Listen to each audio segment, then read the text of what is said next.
We are the Cabal. I, Gideon, am its sinister genius leader. Blood 2 The Chosen is a video game developed by Monolith Productions, released in 1998 for the PC.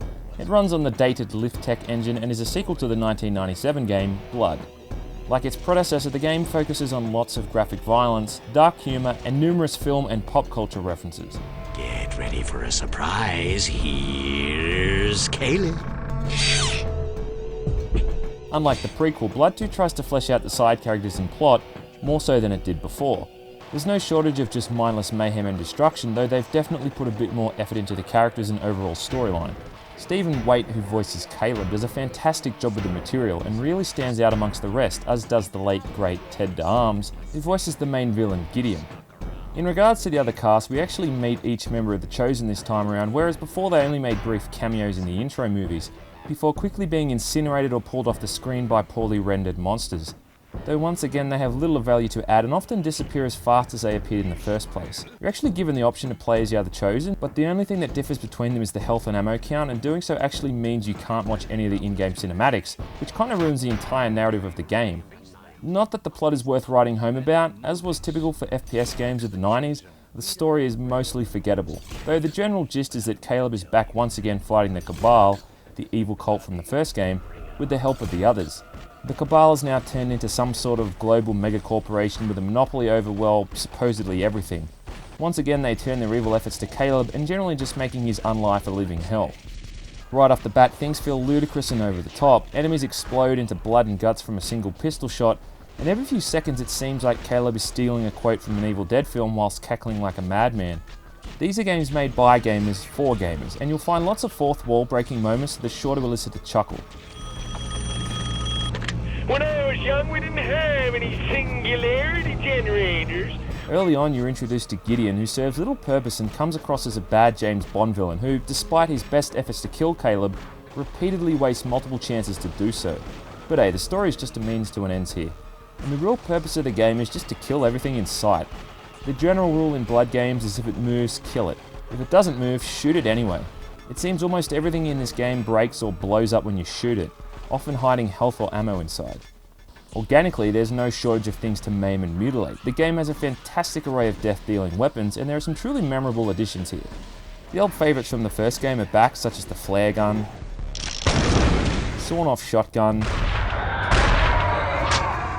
and the napalm launcher. They've been reinvented here and brought into a new age. New weapons like the howitzer, for instance, make a worthy addition to Caleb's arsenal. But despite such a huge lineup of weapons, most of them are just gimmicky and not really that useful. You'll most likely find yourself sticking to 2 or 3 weapons like the assault rifle or submachine gun, as they prove the most effective in almost any type of situation and can deal with most enemies pretty easily. The enemy roster itself has also been increased to give you more of a variety of things to kill. The Cabal cultists are back, only this time they're decked out in business suits and militaristic outfits. It was a clever way to bring the game setting into a modern age, and I think they did it rather well. But it's not all perfect. Like all shooters of the time, it's often extremely hard. Last week when I reviewed Shogo, I talked about how the difficulty of the gunfights lent itself more to cheapness than actual challenge, and sadly that's the case again with Blood 2. It doesn't help that the difficulty modes are extremely unbalanced. Easy mode is ridiculously easy, whereas normal mode is more akin to what you'd expect from hard mode. The jump between the two is significant and really becomes noticeable the further you get into the game when you come across a lot more powerful enemies. Some of these newer enemies are just a royal pain in the ass too. They're absolute bullet sponges. And while there's a lot of variation in the level design, the further on in the game you get, you begin to see a lot of levels and areas rehashed over and over again for filler. One of the train levels in particular is cool at first, but after the 3rd time you've played it, it gets kind of a bit old and it just feels lazy. The cinematics themselves also feel rushed and sloppily put together. Most people wouldn't pay much attention to these anyway, but the fact that they look like they were made with almost zero effort and that they're unskippable kind of ensures that you'll just zone out completely. Shortly after this game came out, a forgettable expansion pack named the Nightmare Levels was released. This expansion pack can literally be finished in 1 or 2 hours max. Now that's just pathetic. I got this expansion for $10 or so in a bargain bin as a kid. Holy hell, even for $10 I felt ripped off. It did bring back the robed cultists from the first game and had a few nifty ideas here and there, but everything else considered, this was a horrible rushed piece of shit. Overall though, you can really see the progression that Monolith had made from Shogo to Blood 2.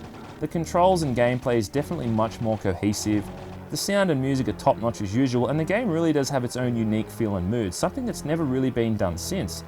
It's just great fun to play overall, and Caleb truly is one of those underrated anti-heroes of gaming that is just a joy to control.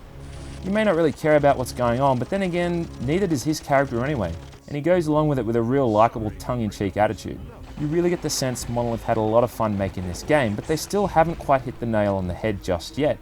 But as luck would have it, their next FPS to be released a mere 2 years after Blood 2 would do just that.